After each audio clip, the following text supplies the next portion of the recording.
Hey VC, so the time is here. I finally followed through. I am doing a video on classical record collecting. I've been talking about doing this for a really long time. I just never had the time to sit down and do it. I finally just set aside a bunch of records, picked what I'm going to talk about, and we're going to really get into it. This is for people that want to listen to classical music on vinyl and care about sound quality and care about pressing quality and really want to have a good classical collection, know what to look for when you're looking for classical music records, because it's so different. Collecting classical music on vinyl is so different than collecting other genres on vinyl, because every little thing really does make a huge difference in your listening experience in a way that I don't think is the case for rock music, is the case for other genres of music, just because classical music can get so quiet at times. It can get so nuanced at times. It just requires a whole different level of vigilance and knowledge about labels and conductors and their history with labels and the history of the label. So I'm going to get into all that today. We're going to get really nerdy. Am I going to cover every single classical record label? No, there's too many. This was the biggest selling genre of music for a long time. This was the most well-funded of all the recording industry genres for a very long time. So there's a lot out there. And unfortunately to say, most of it is crap. Classical record collecting is hard because most of what you're going to come across is shit. So you got to know what to look for. If you're like me, when I first got into collecting, I just bought, this piece. I know this piece. This will be cool.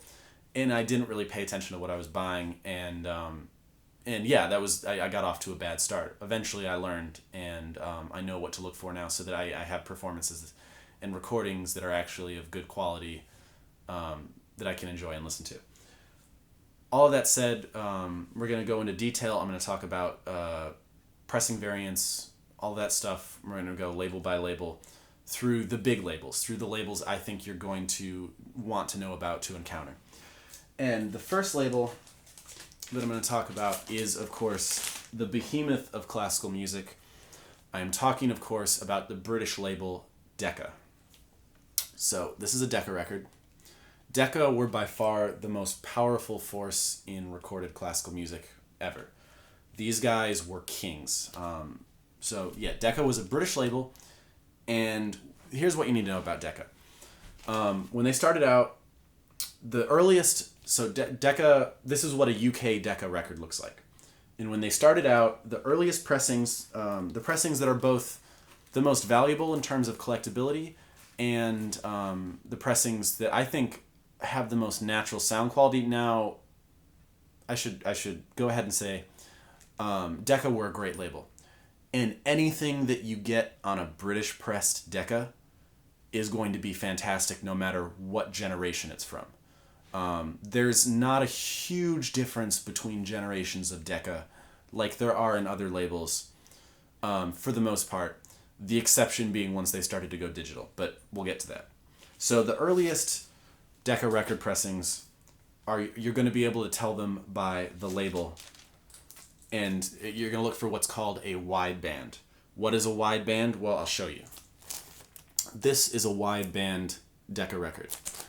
This was the earliest label variant they used, and you'll see that full frequency stereophonic sound, or sometimes it would be full frequency range recording, I think, but the stereo sound is the most common. You'll see the band goes all across the label, right to the edges. And you'll see Decca here, and you'll see Made in England. You always want to check for Made in England, because Decca occasionally did press records. They're bigger sellers. They would press them in other places. Sometimes there'd be U.S. press Deccas. Sometimes there'd be even Italian press Deccas. Stay away from those. You want British pressed. The others are vastly inferior. This is what an late 50s, early 60s UK Decca pressing looks like. Now, why are the late 60s or late 50s, early 60s pressings considered better? They're rarer in good condition. They're more valuable. They're more collectible. But also, in those days, all the recording, mixing, mastering, and cutting was done on tube equipment. Why is this important? Well, many people think that tube gear is more natural. That's why many people have tube amplifiers, tube receivers, things like that. I don't know if I necessarily fall under that camp, but I will say that when the recording industry switched over to transistors, transistor technology was very new, and early transistors sounded quite harsh. So it's not that transistors are intrinsically bad, it's just the technology at the time was new, and they hadn't quite perfected it yet the way they had perfected this technology in the tube realm.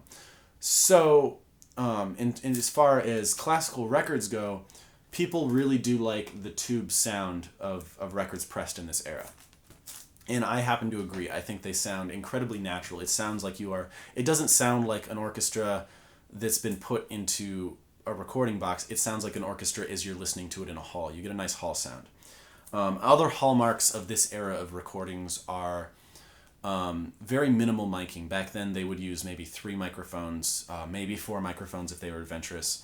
So you really do get a sense of how the orchestra would sound in the hall, not so much, the spot miking of each instrument section that would come later that can create more of an artificial sound, I think. Now, so that's what the earliest label looks like. However, sometimes you will come across, in the earlier pressings, the very, very earliest Decca pressings, it wouldn't be this kind of box Decca, it would be like a different kind of Decca logo, and that's when you get things in what's called the 2000 series. It'll be SXL 2000 something. Those were the very earliest couple hundred Decca records. Those are the most collectible. Those go for hundreds, if not thousands of dollars. Maybe not thousands, but they go for hundreds of dollars in good condition. I don't own any of those. So they'll have a different kind of logo, and they will also have what's called a blue back. The rear label will be a shade of blue usually, and that's how you identify the earliest jackets. I don't have any of those in UK Decca, but what I do have, because those are so expensive and hard to find. But now I'm going to talk about Decca's American subsidiary, which is a label called London, and this is a very early London Decca. Now, what is London Decca? Well, Decca in World War II they sold the rights they had in America to use the name Decca during World War II because they were hard hit financially. So Decca could not use the Decca name in America. There was another label that was already in existence called Decca in the United States that looks totally different, and they didn't do many high profile recordings. But anyway, it looks totally different, and so they weren't allowed to use the Decca name, so they used London. Now, what are London records? London records are basically Decca records that were pressed using the same materials, the same everything. They are the same exact records as their UK counterparts, but the jackets were different and they were made in the United States. So if you have a London... Now, this doesn't apply to records pressed in the United States. There were a few of those. Disregard those. Those are crap. But if you have a London record that says Made in England... I need to change the sleeve of this. It says Made in England on the label. I'm not going to try to hold that up to the camera. It is... Rest assured, it is the exact same as the British pressed version. Is the British version. It's just different jacket and different center label, but the record itself is the same. There are people in classical music circles, in classical music record collecting circles, that insist that the London Deccas sound different than the British Deccas. I mean, literally they use the same stampers. So now the British jackets are a little nicer. The British records were usually kept up a lot better. People took better care of them. So there's a lot of reasons why one would favor a Decca over a London. They are aesthetically just nicer. They're nicer products. But the actual physical record is the same. Now, I think they would give the first batch of each run to the UK market and send the rest to America. So if you buy a UK Decca, you're probably going to get an earlier pressing.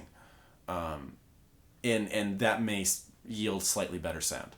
But for the most part, especially considering the price difference between London records and Decca records, oftentimes the London record is the much more economical choice, and you're getting basically the same record if it's a British pressed London. So that rant's over. There are people that insist there are huge differences.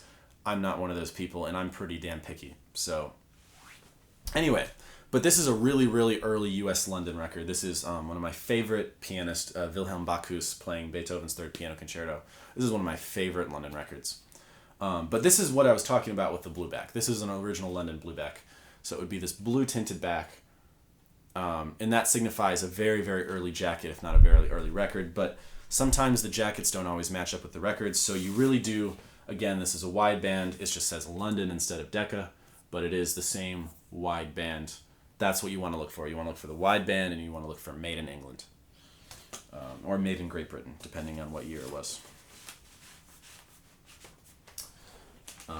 So those are the cream of the crop as far as Decca and London go. Now, later Decca pressings, and I don't mean to talk disparagingly about later Decca pressings because they were also quite excellent. They were very good recordings, very good pressings, great quality of vinyl. No complaints there. It's just that, they do not share quite the same magical sound as the early ones, but that doesn't make them bad in any way. Like I said, with Decca, you really can't go wrong. Until the 80s, then they went wrong. So this is what's called a narrow band. This is what they would do more. This is what the type of label they switched over to in the late 60s and throughout the 70s. I'm not even going to take it out of the jacket. I'm just going to show it to you there. This is an example of what a 70s Decca narrow band looks like. You see, the Decca will be boxed, and the full frequency stereophonic sound bar is smaller and does not go all the way to the edges. There are, of course, variants of each. Sometimes the band would be bigger, but the general rule that it wouldn't go to the edges, I mean, you'll be able to tell what a wide band looks like after a while. So that's a later Decca.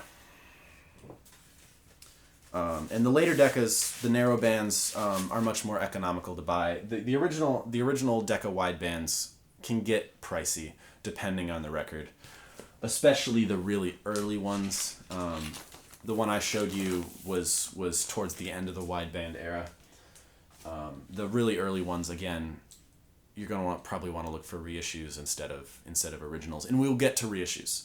The end of the video will be devoted to the audiophile classical reissues, and I'll talk about them. Right now, I'm talking about original pressings. Just to show you a comparison, this is a later London Decca from the same era, and you'll notice, this is what the London label would look like. And oftentimes they would even tell you on the jacket, record imported from England. That's how you know it's a British pressed Decca. And I just show you what it looks like. It says London FFRR. Again, slightly different. It just says stereophonic, but you'll see narrow band. It says made in England or made in Great Britain. Yeah, made in England. That's what matters.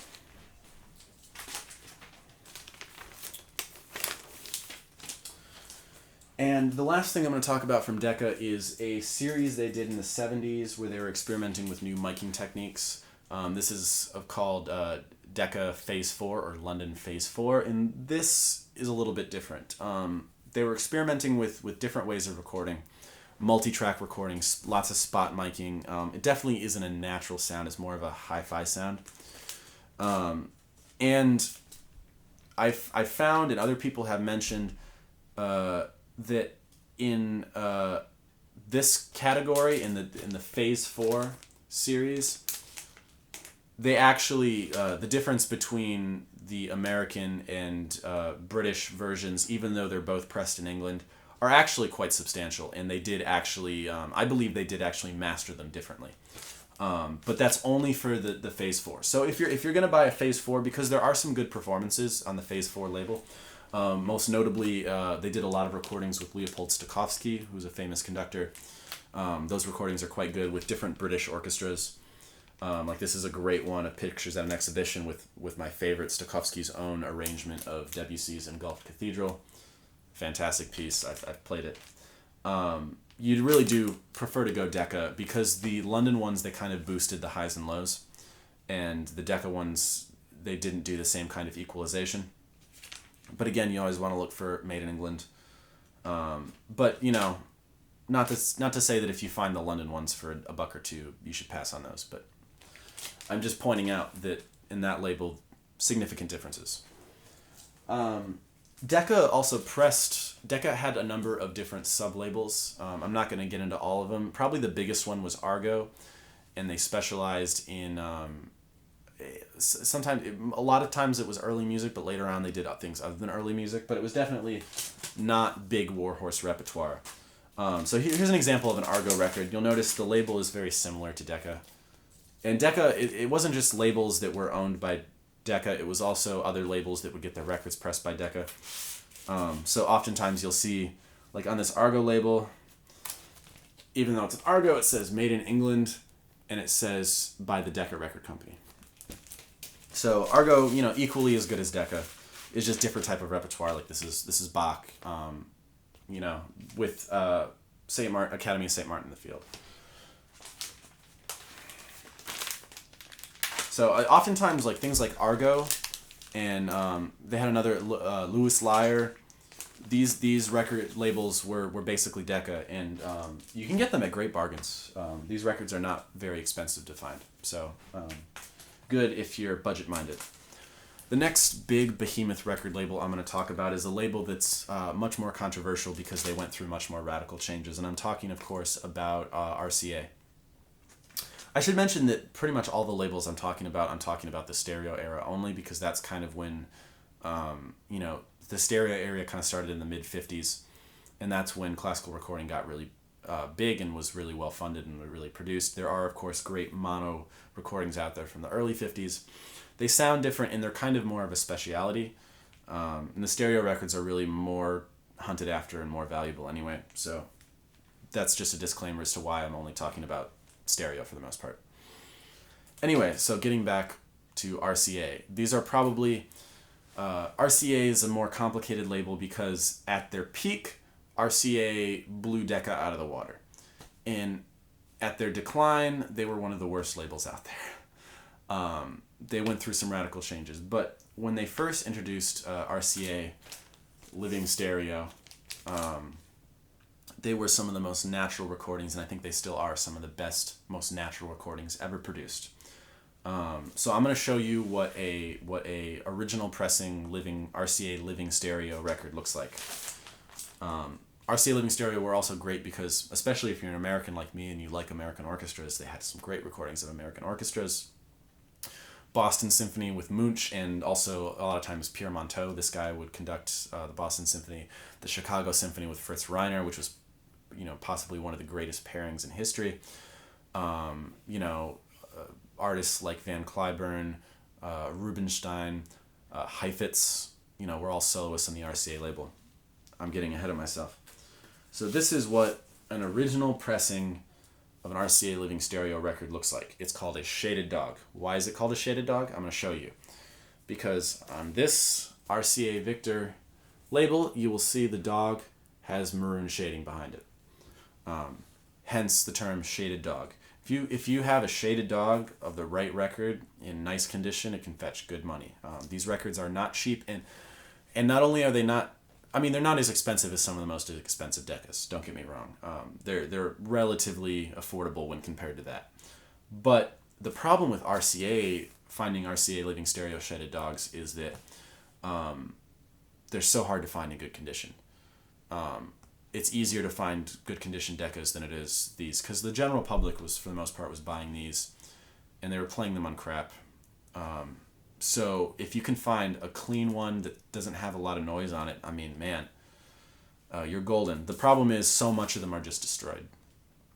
And collectors snapped these up in the 80s because people started to realize, holy crap, these were way better than we ever thought they were. So there was a huge rush on them in the 80s. This label, and also Mercury Living Presence, which I'll get to. RCA Living Stereo, if you go into any audio chat room and talk about classical music, the number one recordings they're talking about are RCA Living Stereo. RCA Living Stereo. Why? A number of factors: the great orchestras, the great performers, the naturalness of the recordings. A lot of people talk about the string tone.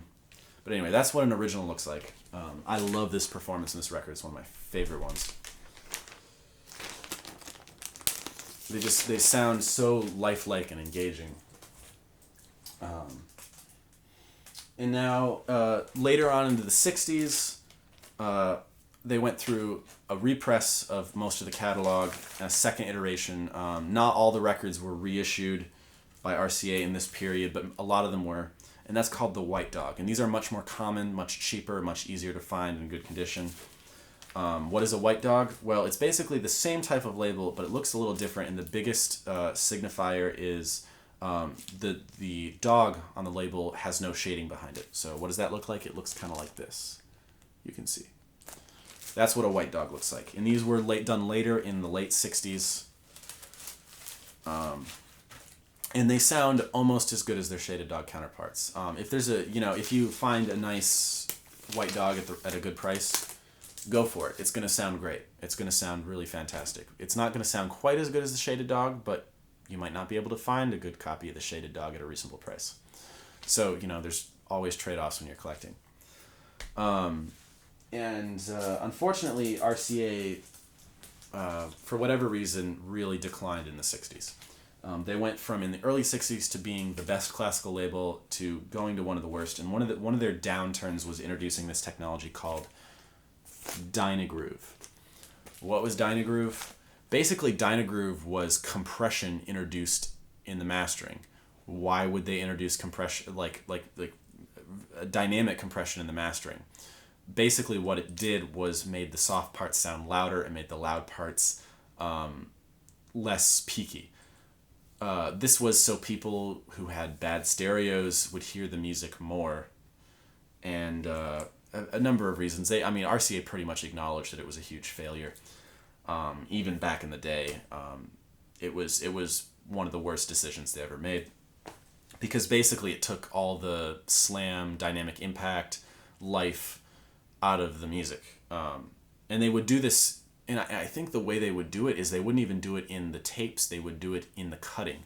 So they would compress the cutting. It was a weird time, and unfortunately it marred a lot of great recordings, but I just wanted to show you what the label looks like. Now, are there some Dynagroove records that sound good? Yes. Do they sound as good as the Living Stereo series sounded? Absolutely not. But there's some that sound okay. But a lot of them don't sound very good. But that's what the Dynagroove logo was going to look like on the record. Later RCA would change their label, and sometimes they would keep the Dynagroove, sometimes they weren't using Dynagroove. They phased it out pretty quickly once they realized what they were doing was awful. I should note, as I'm talking about these RCAs, for RCA was an American company. You always want to look for a made in the USA. There were British pressed RCAs, there were Canadian pressed RCAs. They all sound all right, but you want to go where the source tapes are, because that's, if you want to, when they're mastering and cutting them, you want them to have the tapes there. You don't want them to be using copies of the tapes. So, Canadian or British RCA pressings are just not going to sound as good Americans.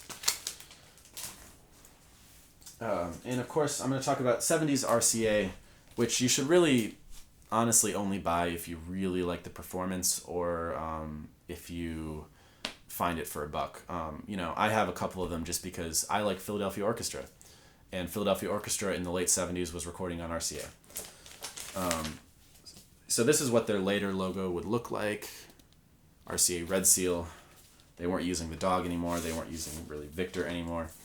And this is what the later RCA label, actually I can just show you. This is what the later kind of RCA label would look like. It went through a couple different variations, but this is generally what you get. No more Victor, no more kind of arched display. They've used this RCA logo right here.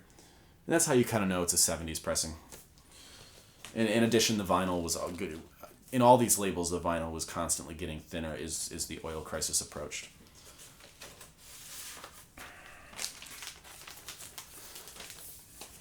So that's RCA. I'm going to try to speed it up because I realize I've been talking for about 20 minutes now. The next, another kind of the counterpart to RCA in terms of U.S. classical music, and classical records that audiophiles really hunt after was Mercury.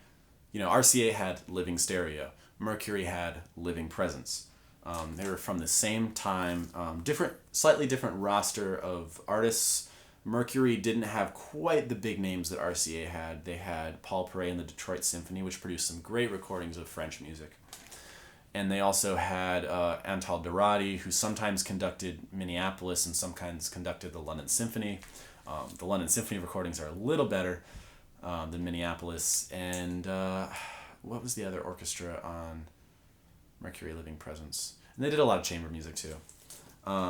So this is what an early Mercury Living Presence looks like. And these were also, Mercury Living Presence are prized because the dynamics in Mercury Living Presence records was incredible. I mean, just really natural, low bass. That's what people really prized the early pressings for. Again, it's really hard to find these in good condition though. And also I will say, the early Mercury Living Presence, the really early ones, the low serial number ones, it took them a while to get really good. I have one, like a Bartók Violin Concerto, that's like the second one they ever came out with, and it doesn't sound great. They start to sound a lot better as you get going in their prime. It took them about a dozen records or so to really catch on to doing it well. But I'm going to show you what an early pressing looks like, and these of course are the most valuable, the most collectible. If you have a record that came out in this era, the era of this type of label on the jacket, you want to get a label that looks like this. You see Mercury Living Presence, you'll notice the absence of a vendor logo on here. The vendor logos were when they outsourced their pressing, so you don't want a vendor logo, you want a deep maroon label. The darker the label, the earlier it is. And of course, it's good to have the earlier pressings because then you're closer to the master tape, you're closer to the original recording. Yeah, so these are also fought over by audiophile collectors. I'm going to show you what a later Mercury Living Presence looks like. A couple indicators of what a later pressing would look like. They went through a bunch of different labels, and I'm not going to go through all the variations in the history of the Mercury label, but you will notice, this is a record, this is one of their biggest sellers ever. It's a great recording of Tchaikovsky's 1812 Overture. But originally this record was issued with the type of Living Presence label that you saw on the previous record. In later pressings they went to this, and of course later in the label's history they were also using this on records that were just coming out. This is the different Mercury Living Presence labels, kind of more understated, not so flashy. And one later variation, you'll notice they on this label they kind of changed the Mercury label. It's a much lighter maroon color. And of course they're using a different Mercury label there. Those are of course less collectible. They don't always have the deep bass and big dynamics. Another thing I should point out is how you can tell the age of the jackets. A lot of the really early ones had color backs to the jackets. You'll notice this one of course is black and white on the back. Mercury was eventually bought by the Dutch record company Philips, and Philips bought their catalog and started reissuing in the 70s. They started reissuing the Mercury recordings on their Philips label, but they're using the Mercury name, and they would press them in the Netherlands. They remastered them. They sound quite different, but they're a great bargain, I find usually. They don't go for a ton of money. This is the Mercury Golden Import series. They use totally different covers. I think the covers they use are incredibly boring myself, but it was a budget reissue. The Mercury Golden Imports, and they didn't reissue all the Mercury catalog, but they reissued a good number of them. And a big difference in the Mercury Golden Import series, so you want to look for Made in Holland. Avoid the other stuff where it just says Golden Series and doesn't talk about Golden Imports, and it doesn't say Made in Holland on, because they could have been made in Italy or Canada, or you'd kind of want to avoid those. You want to look for the ones that were made in Holland. A good advantage of the Golden Import series, in addition to them being much cheaper than original Mercury's, is that they were pressed on pretty good vinyl. The vinyl that the Mercury Living Presence records were pressed on, no matter how well they were pressed, because they were pressed very well, they were pressed on slightly noisier vinyl. And also, in order to find a good Mercury in good condition, it takes a long time. A lot of them were beat up. These tend to be in much better condition, much cheaper. The only thing I'll say about the Golden Import series is that they tried to cram more music onto the records. So oftentimes they would combine, if Mercury Living Presence would issue one concerto and another concerto on two different records and really space it out so that the grooves have a lot of room for dynamics. Golden Imports, they would squeeze both of those pieces onto one record and just use a little less dynamics. They would use cutting technology to cram more onto one record. So you're not going to get the crazy deep bass or crazy dynamics that you'll get on the originals, but I think the trade-offs are pretty good because you get usually a lot less noise. The vinyl pressings are a little quieter, and they still sound very good, and they're much, much cheaper.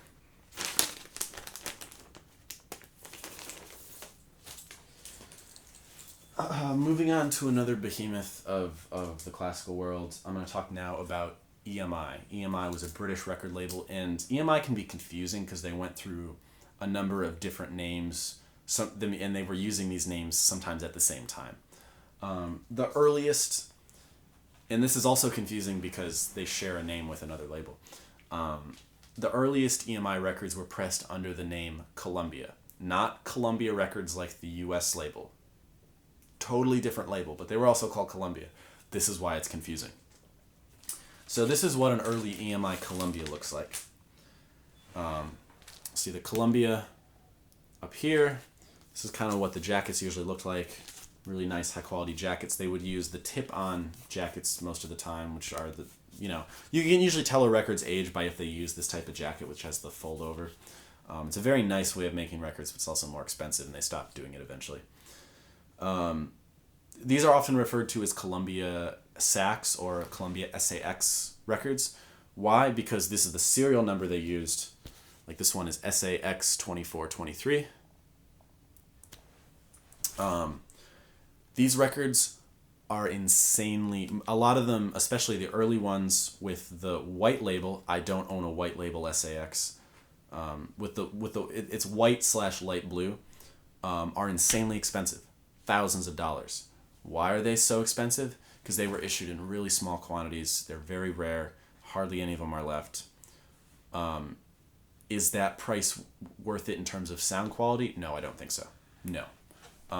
They were good sounding. They weren't great. And they weren't as good as EMI got later on. EMI actually improved with time. So they're expensive more for collectability. What I have here is the second label variant that Columbia SAX used, and this is the red label, the red arch label. Like I said, I don't own a light blue silver label. I think they're just called silver labels. They're insanely expensive. Really, to get a nice one, you got to pay a lot of money. But they did do this series too later in the. This was the last Columbia one they would use, I think. That's what this looks like. And these still go for a decent chunk of change. And some of them are great recordings. This Rosenkavalier recording is probably the best Rosenkavalier that was ever done. So that's a Columbia. So if you ever run across a Columbia cheap and it's clean, just buy it. Even if you don't like the music, you can flip it. The other the other EMI variant that we got to talk about is His Master's Voice, and this was much more common. This was another commonly used label. Don't ask me what the difference is between His Master's Voice and EMI. In my mind, they just kind of use them interchangeably. I think the His Master's Voice label was used a little bit earlier than the EMI label was, because they use the same damn logo. I mean, if you look at like His Master's Voice here, you got the dog there. They were, of course, only allowed to use this logo on their British records, obviously, because RCA had the American one. You see the later EMI, they use the dog there, and they even say EMI, His Master's Voice. There's just a difference in what they were calling themselves. So this is a His Master's Voice record, pretty early press. At least the jacket's pretty early. I think this particular pressing is the later. Yeah, this is the later HMV, His Master's Voice label. They did have an earlier one. I don't know if I have one. I'd have to look. These were also quite good. Not nearly as expensive as the Columbias. Again, with the Columbia, with his master's voice, and with EMI, what you want pressed in England. But they wouldn't use these names if they weren't pressed in England. These were all pressed in England. So the last one, these are the most common. This is the regular British EMI. They did, EMI mostly did the British orchestras, London Symphony, Royal Philharmonia, Royal Philharmonic. Malcolm Sargent was a common conductor on there. Sir Thomas Beecham. Andre Previn in the London Symphony did a ton of recordings on there. I highly recommend the London Symphony with Andre Previn recordings on EMI. They're not terribly expensive, and they're really good, especially his Rachmaninoff. He was a master conductor at Rachmaninoff.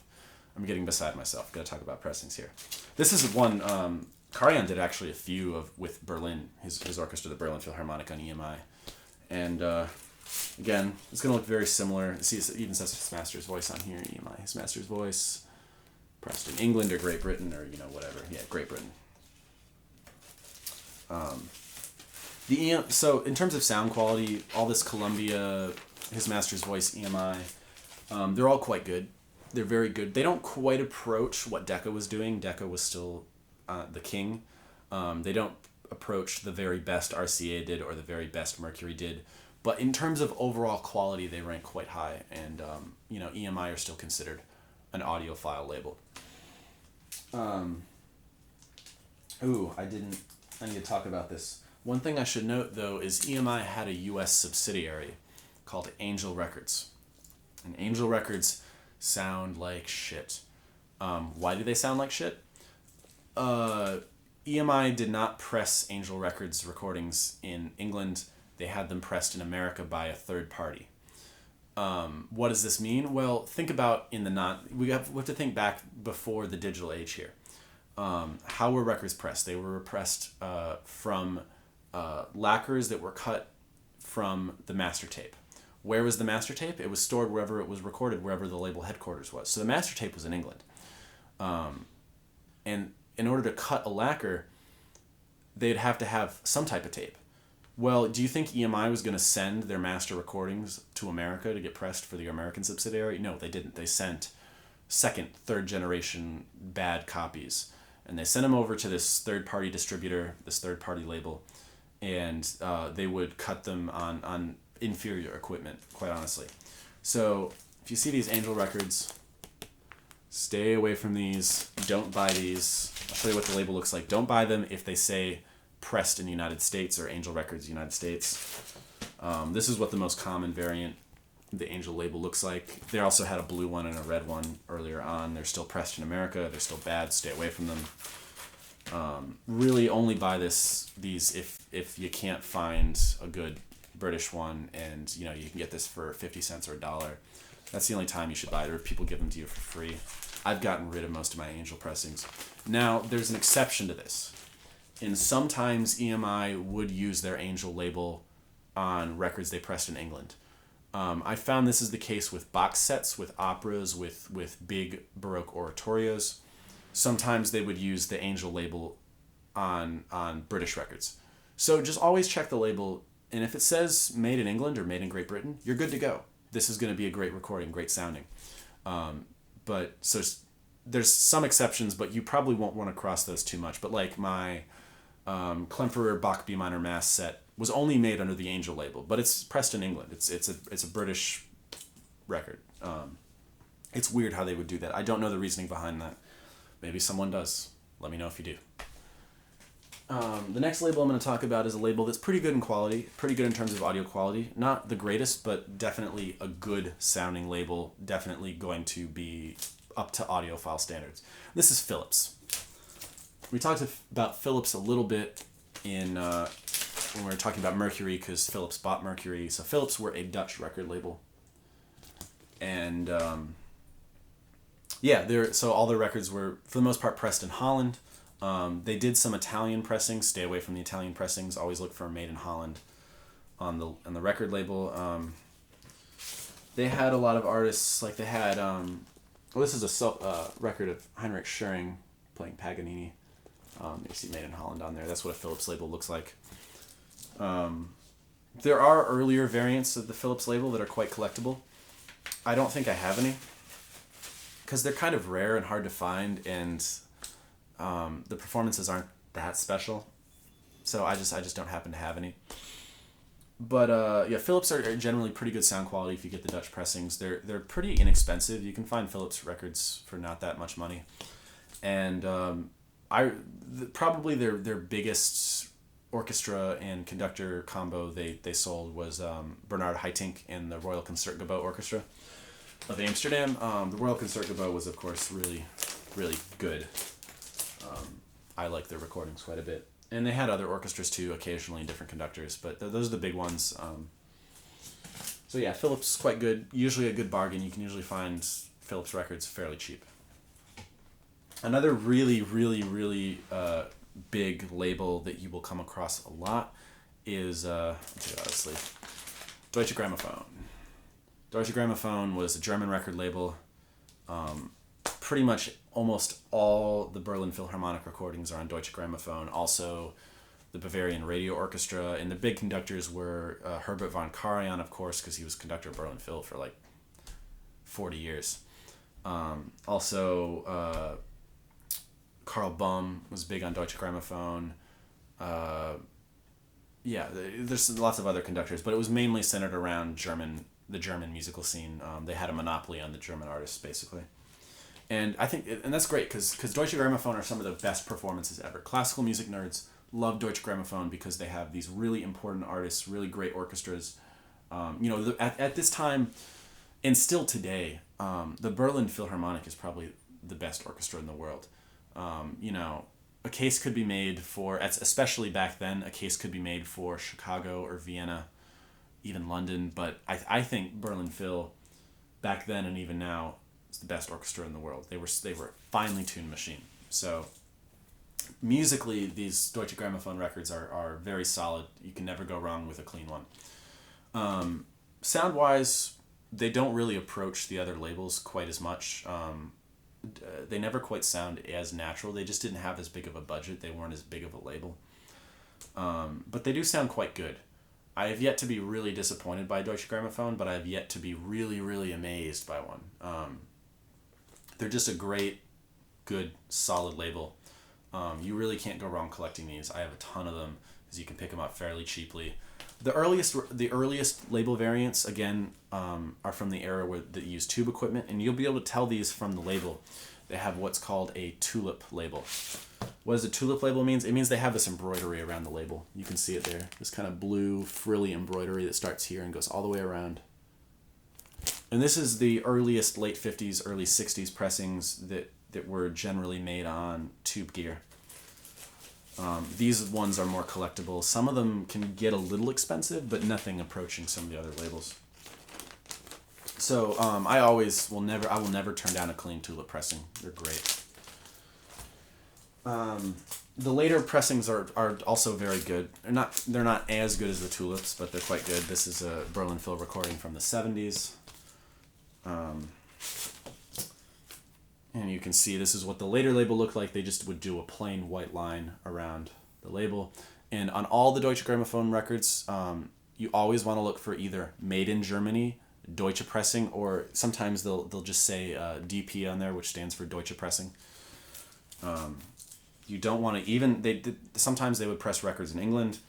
That's not where the master tape was. Always go for the German pressing, and really, really, really avoid any Italian pressed Deutsche Grammophones. They sound like poop.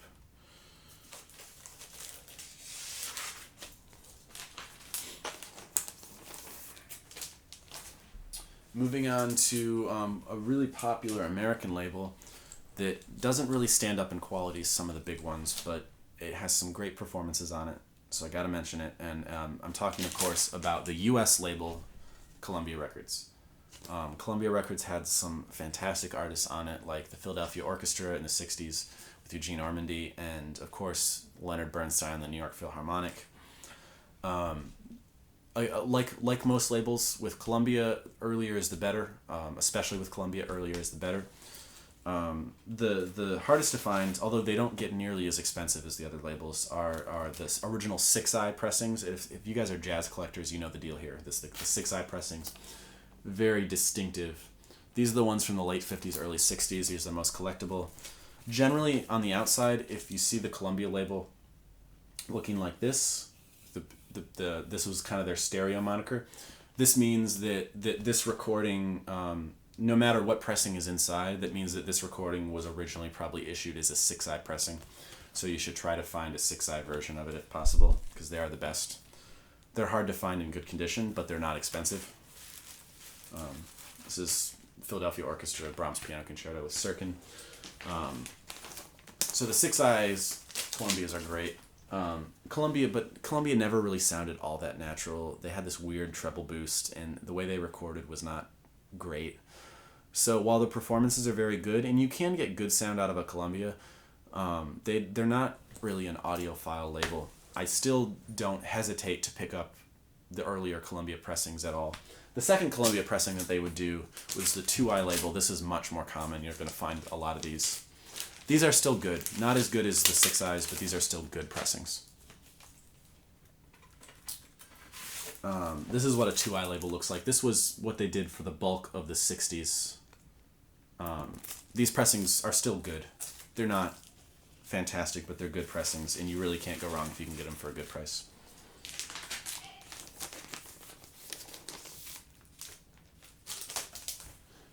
The last label that Columbia went through is one that I tend to avoid because they're not very good.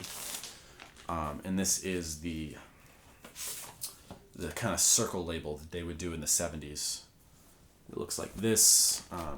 See, Columbia Masterworks. It would be different colors of this, but it would always be this kind of the Columbia circle. No more eyes. These were just not good pressings, I find. I find they're noisy. They're pressed on not good vinyl. They're flimsy, and they sound very thin. But if you find one for 50 cents or $1 and it's clean, I mean, still go for it. It's not like, it's going to hurt your ears or anything. It's just not nearly as satisfying as their earlier pressings, which I think are still quite acceptable in terms of audio quality. So that's a good foray of all the labels so far. In the late 70s and early 80s, these labels started to, not only did they decline, but they started to switch over to digital. Digital was huge, and classical music's always been kind of on the recording cutting edge. So everyone wanted to switch over to digital. The problem was digital technology was really new at this time. They didn't have the technology to do it very well. A lot of digital recordings from this era, digital records, sound really bad. They sound dead. They sound just like flat. It's like he sucked all the life out of the recording. There is an exception to this general rule, and that is a company called Telarc that did some great pressings in the 80s, late 70s and early 80s of digital recordings on vinyl, and I feel like I have to mention them. This is Telarc. They did a lot of recordings. They did some recordings with the Cleveland Orchestra. They did some recordings with the St. Louis Orchestra, and they did some others, and they were good. Sometimes they were pressed in Germany, sometimes they were pressed in America. Because they're digital, it doesn't really matter much. I haven't found much difference in the pressings. But they really, they were an audiophile label. They really cared about sound quality, and despite the fact that it's digital, because you know me, I'm an analog guy. But they got good results with these digital recordings. They got great dynamics. Sometimes the recordings lack a little sparkle, like some of the analog recordings have. I hear it most in the string sound. But overall, these are good recordings, and if you can find these, they're not terribly expensive. Some of them get, up into the $30, $40 range, but most of them are in the teens and 20s. So yeah, find these, pick them up. They're going to sound pretty good. So that covers all the original pressings that I wanted to talk about. Are there more labels? Yes, there are many more labels. But they're not significant enough to mention. The other labels are not going to have the kind of sound quality that these are. Although I will do a shout out to the None Such label, which often did recordings of more contemporary music or just lesser known classical music. The None Such label was pretty unique in that their recording quality was pretty good and their mastering quality was pretty good.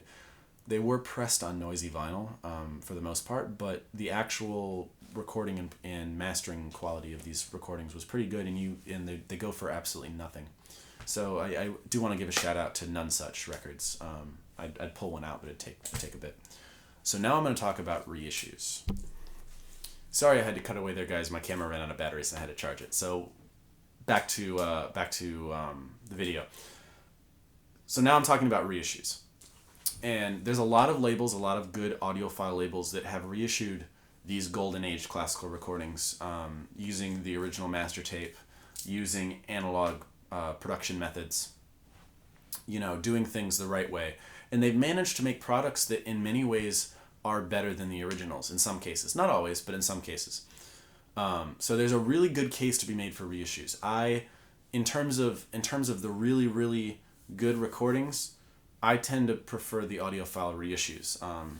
The first label I'm going to talk about is probably my favorite label. I think they're the best label, and the label is Analog Productions. For those that don't know what Analog Productions are, they're an audiophile label out of Salina, Kansas. They are also the company that runs Acoustic Sounds, which is the online record retailer. And they also have their online record retailer, they have the pressing plant, which is Quality Record Pressings, they have their own label, which is Analog Productions, and they also have their own mastering facility that they just purchased from the estate of Doug Sachs, the Mastering Lab. So they are a one-stop shop for everything audiophile vinyl. And they're a label, Analog Productions is probably my favorite reissue label, period. End of story. They're so high quality. 200-gram record pressings, always done from the original master tapes. They have great mastering, great pressing, some of the best, most consistent, quietest record pressings ever. Everything's done on 200 gram. They use the best jackets. They use Stoughton printing jackets. So all their jackets are really high quality. Better than the originals. Really high quality, glossy, and they reissue from all types of music. They do a ton of jazz. They do some classic rock, and of course they do classical. So I'm going to show you an example of an Analog Productions release. They have reissued about 30 or so recordings from the Living Stereo catalog, and this is one of them they did. This is Fritz Reiner in Chicago doing also Sprague Zarathustra, an incredible, really early stereo recording. And it's just really, really high quality work here. Tip-on jackets, really, really thick cardstock jackets. Great pressing job. The label looks like the original. Comes in these nice sleeves. 200-gram record. Mastered really well. I think they're mastered by, I want to say Ryan Smith at Sterling Sound. Don't quote me on that, but I think he's the one that's done all these. These sound, to my ears, I don't have an original pressing of this also Sprague, but I have original pressings of some of these records, and I've heard a lot of these Living Stereo records. To my ears, the Analog Production ones are an improvement. I think they're even better than the originals. And certainly some of these, I know an original of this goes for hundreds of dollars. I know there's some of these Living Stereos originals that go for hundreds of dollars, where you can get a really, really nice one that in many ways is better. Like, for instance, the way they cut these records now is truer to the master tape because they're not worried about limiting dynamics. Because back in the day, they wouldn't cut the records as hot as they wanted to because not everyone had a good turntable. In fact, many people had bad turntables. And on the bad turntables, if there was a big dynamic section or deep bass hit or something like that, if they cut the groove too hot, the needle would skip. It's not an issue anymore with today's good turntables. It's still an issue if you're using a Crosley or some cheap, novelty store bullshit. But I don't think the people interested in buying these recordings are using that. So actually, the bass is deeper. I hear for people that have compared with the original especially on this recording, the bass is deeper, much more natural. There's much more dynamic range. They managed to do it better, which is really exciting to hear. So I highly, highly recommend, if you're looking to get into audiophile classical music at all, in any way, I think the best place to start is the Analog Productions Living Stereo records, specifically the ones with Fritz Reiner and the Chicago Symphony. You can't go wrong. Really, these are my favorite records that I own. They really are. So Analog Productions doesn't just do the RCA Living Stereo catalog. They've done stuff from Vox Turnabout. They've done, they've done other classical things. I'm trying to think of the other analog productions. They've done one Decca record. They did a Zubin Mehta conducting Los Angeles and Mahler 3. And they've done other things, and they're looking to do more. But they are, in my opinion, the best no-compromise label in terms of classical reissues. You really can't go wrong with these guys. Another label for classical reissues that I'm going to talk about is a label that's not around anymore. They were bought by Analog Productions, but they were around up until, I want to say they stopped doing things in around like 2009 or so, 2009, 2010. That's Classical Records. Classic Records. Classic Records also did a series of many more, actually. They've released a lot more than Analog Productions has, but they did an entire series of RCA Living Stereo recordings. This is a Classic Records Living Stereo reissue. They're pretty good. They're not as good as the Analog Productions ones, and if you compare them to the originals, it's kind of a toss-up, because the Classic Records get some things better, like dynamics and bass, but they're missing a little bit of the magic that makes the originals so special and that makes the Analog Productions so special. Some of the mid-range isn't quite as velvety smooth as the originals or the Analog Productions reissues, but they're still a great bargain because they can still be had for $20, $30. Some of them you can still buy new. A lot of them you're going to have to buy used. Many of them you can buy used, still sealed, which is it's a great option. Like they did these Tchaikovsky symphonies with Boston and Pierre Monteau, which Analog Productions has not done yet. I'd like them to do them, but this is a great, some of the best Tchaikovsky. So yeah, and Classic Records they've done a couple Mercury Living Presence recordings. They've done some stuff. They got 2 records out of like Moscow recordings that were done in the 90s. They've done a lot. Classic Records has reissued a lot. They did the Everest catalog, which is kind of a lesser known label. They did audiophile reissues of the Everest catalog. So they've done a lot. And they're still very easily available new or used. So Classic Records is also a really good bet that are probably going to be a good alternative to the originals because they're going to be clean. And they're done well. They're done from the original master tapes. All the labels I'm going to show you are doing things the right way from the original master tapes. This next reissue label is a reissue label that's actually quite old. I'm talking about the Japanese King Super Analog reissues of Decca recordings. These are what they look like. I've talked about them before on my channel. These were from the early 90s, and they pressed them up through the 90s, even I think into the early 2000s. They still had them. I don't know if they were still making them, but they were still selling them. And you can still get them new some places. Not many, but some. These were really incredible because they did a completely different mastering using a very minimal signal path. So they sound quite different than the original Deccas. The King Super Analog only did the Decca catalog. They used different covers, but it's the same recordings. And because they used the original 3-track tapes instead of using the original mastered tape. So they went back one generation of tapes and mastered it themselves and used a really minimal path.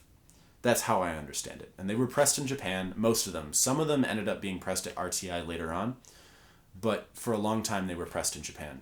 Very high quality vinyl, very good pressings. They sound a little different than the original Deccas. Do they sound better? They sound different. They don't sound better or worse, they sound different. They're very good. They're a little darker, but they're also a little more, there's a little more highs and lows. They sound different than the original Deccas. That's all I can say. I do think they're quite good, though. They're well worth seeking out, and I think they're a little better than the other labels that have reissued Decca recordings. Because there are other labels that have reissued Deccas. Deccas are popular for reissue. So yeah, I really like these. Pick them up if you find them. They are harder to find because, again, they're not new. They're not currently being made. The next label I'm going to talk about has only reissued a few classical recordings. They've only reissued a few Deccas in very, very small amounts. Also, they've done a couple Mercuries too. So they've done, I think in total, maybe 15 Decca and Mercury classical recordings that they've reissued. And they've reissued them on double 45 RPM records. And I'm talking about ORG music, or original recording group. I think that it's confusing because there's 2 ORGs. There's ORG Music, and then there's ORG, or Original Recording Group, and I think ORG, or Original Recording Group, are the ones that did these. And these are London double 45 reissues, well, London Decca double 45 reissues, or they also have done like 2 or 3 Mercuries as well. But these are they split them up into 2 45 RPM records for more dynamics, for more room for the grooves. And even though they're using the Decca master tapes, I think they just got the licensing for the American covers. But same deal. And that's what they look like. They're using the original wideband labels. These are really good. I mean, they're really they're up there with the Kings as some of the best Decca reissues you can get. Especially for the really powerful orchestral music like this Faya. Really, really good stuff. Is really, really impactful pressings and recordings. I anticipate they're going to be doing more, but they're putting them out very slowly. And next label I'm going to talk about is probably the biggest label in terms of reissuing classical recordings. And I'm talking, of course, about Speaker's Corner Records out of Germany. Here is a Speaker's Corner Decca reissue. They use the original Decca covers. They don't do the tip-on jackets like Analog Productions does. They do kind of a simpler, glossy jacket. It's still very nice, but it's not the authentic old thing.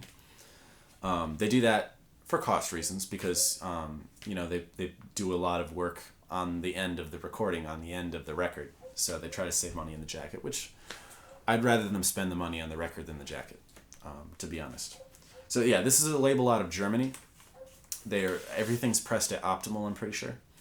And but other than that, they really reproduce the Decca stuff well. I mean, they even do the original inner sleeves. They look a little different, and the original wideband label.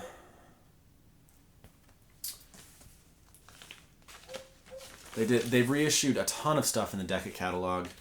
A lot of the old, very valuable on the used market, Ernst Ansermet Orchestra Swiss Roman recordings, which is what this is.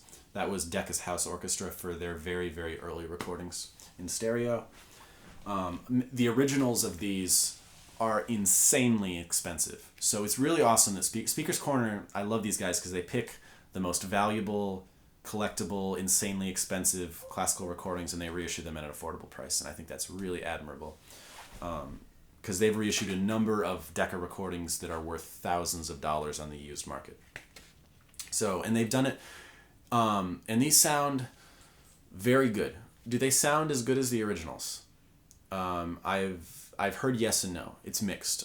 Some people really love these, some people don't like them. They're not as dynamically awesome as the ORG ones are, but the ORG records are $50 double 45 records. These are half that. And they're not as good as Analog Productions. Analog Productions put so much detail into their records. But these are still really good sounding. I'd rather have a Speaker's Corner pressing than a narrow band reissue of an original Decca wideband.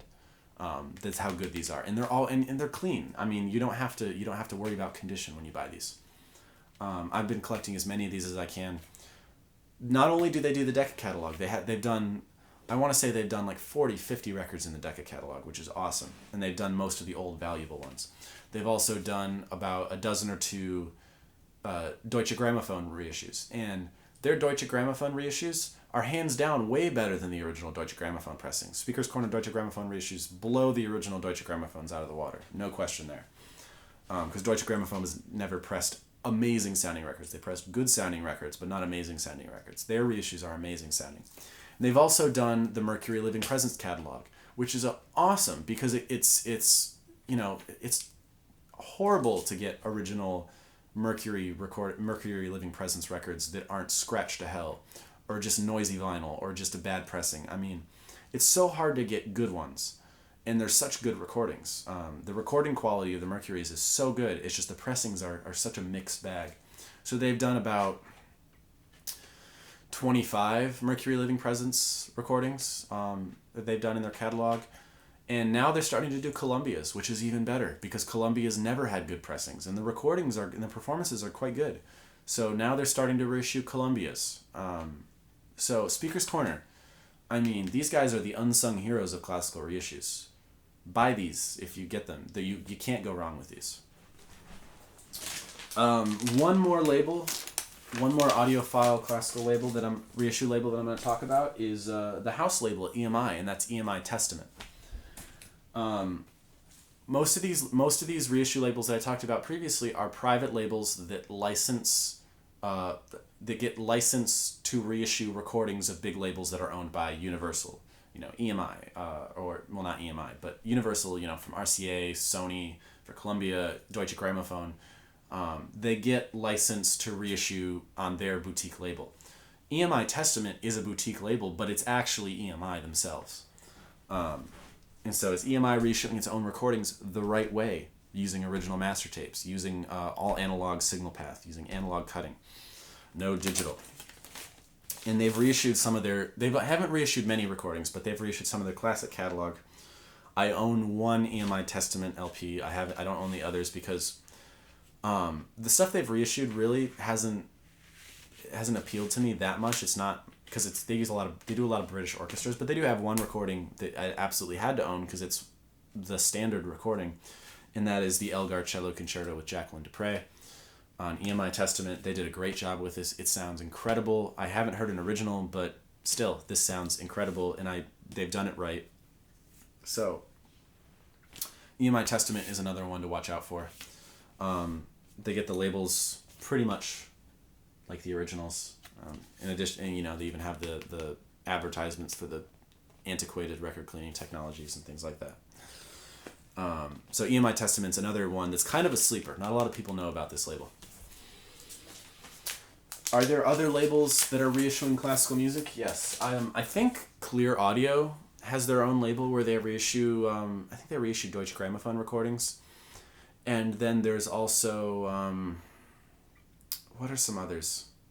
There's a couple others that are smaller labels that, reference recordings, but those are usually original recordings by reference recordings. They don't reissue other people's material. So I think that's pretty much it in terms of the good reissue labels. Are there bad reissue labels? Yes. Decca has started reissuing their own recordings using, I don't know if they're cut from the CD or if they're cut from high-resolution digital files, but whatever they are, they're cheap and they don't sound good.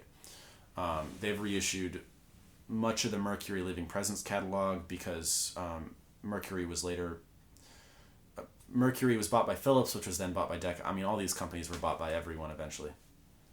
So they've reissued those. They're not good. They're cut from those Mercury Living Presence reissues. You'll know them because they just say from Decca or from Mercury, and they're like $18. And they are, I know for a fact, those are cut from the CD masters. So they're the exact same as the CD, which is not good. And Deutsche Grammophon has their own in-house label, and they are also reissuing their recordings digitally. I think they do theirs from high res, so it's a little better. But I would for cheaper than, because they're like I have one digital Deutsche Grammophon reissue, and it's Kubelik conducting Berlin New World Symphony, and I paid $25 for that. For less than that, for $20, for $18, I could get an original pressing of that recording that's analog, and it would probably sound better. I'm sure it would sound better. So avoid that kind of stuff. You're not really, you might as well just own the CD if you're going to do that. And there's nothing wrong with CDs. It's just we're going for the ideal in sound here, and for the ideal in sound and the ideal in experience, records are clearly the better option. So that's all I wanted to say about classical record collecting. There's more labels. There's more details I could get into. But I feel like this is, if you know this information, you're going to be able to buy classical recordings with confidence. You still got to be really picky. You got to be really picky in condition with classical records. If you haven't really collected much classical before, if you're like a rock collector and you start collecting classical, your eye is going to have to get a lot sharper, because what passes for near mint in a rock record is not what passes for near mint in a classical record. You think, oh, well, it's just light hairlines. I'm never going to hear that. On Led Zeppelin, that's probably true. I have Led Zeppelin records that look but sound flawless. because the level of recording is always pretty constant, so that you're never going to hear any background noise. Classical, that's not the case. You're going to hear it. If there's a mark on the vinyl, you're going to hear it. Even if there's no marks, if it was played with a bad record player, you're going to hear it. So you got to be more vigilant. That's my only advice to people that are dipping their toes into this. Really just don't buy scratched records, because what's going to happen is you're going to take it home. You're going to be really excited about the record. You're going to play it. It's going to be too noisy, and you're going to want to buy a better copy. So don't spend money on records that you're like, oh, this is a really good record, but it's not in perfect condition. Wait, you'll find it again. You'll find it online. You'll find it at another store. You'll manage. Don't buy scratched records, and you'll save so much time and money. You'll save yourself so much headache. Just really, for classical, you only buy the mint stuff, which is why I really recommend reissues. Because, if you can find a reliable record dealer, because eBay's kind of a shit show, eBay's a crapshoot. Buying classical records on eBay, unless you know the seller, is really risky, because everyone grades differently. People might not know what they're doing. They might not have a good eye. Be ready to return stuff. And if you're ordering records from England, which, a lot of classical records, you're going to be buying them from England. It's a huge pain to send them back. You will get a refund eventually, but because thank God that's how eBay works. But save yourself the headache. Find yourself a good record dealer. Acoustic Sound sells used records on their website, and if you call them, they will double check the grading for you themselves. Or just buy reissues. It's much easier to buy reissues, and I think you'll save yourself a headache in the long run. If it hasn't been reissued, then hunt for an original. Yes, by all means. But if it's like, an RCA Living Stereo, and it's one of the ones that's been reissued by Analog Productions, there's no reason why you should hunt for an original. You should get the reissue, because it's going to be better. But not a lot of people are buying classical records. There's not a huge market for that. There's a lot of records that are quite rare and quite expensive, but that's 1% of the market. So there's so much other stuff, especially the London Decas in the American market. A lot of times I buy them for $1 a record or $2 a record. And if they're clean, awesome. You just got a quality recording for $2. You got an audiophile product for $2. So definitely go to your local thrift store. Go to your local, here we have half-price books, which is kind of a shit show depending on, what they get, because they don't grade at all, and they just slap prices on things, and it goes out. So sometimes you can get a crazy deal, and sometimes things will be overpriced. It just depends. But always be hunting for, London Decca, Philips, Deutsche Grammophon, because you can find those really cheaply in thrift stores or used record shops. They're not going to be expensive. You can build a really large collection of nice music for not a lot of money. And then for the more audiophile fare, for the really old Decas, for the Living Stereos, for the Mercuries, then buy the reissues. I really do recommend them. That's all I have to say about this. I think I've talked enough. I think you guys have enough information now where you can go out and start learning these things on your own. If you have any more questions for me, the comments are a great place to ask them. I will answer them. This is an area that I care a lot about. So I will answer your questions. I will go into more detail. If you want me to go into more detail about labels I didn't mention here, fire away. Thanks for bearing with me through what I can assume can be close to an hour now. But I just needed that much time to break down this stuff. Thanks, VC. This is more fun than I thought it was going to be. Happy collecting.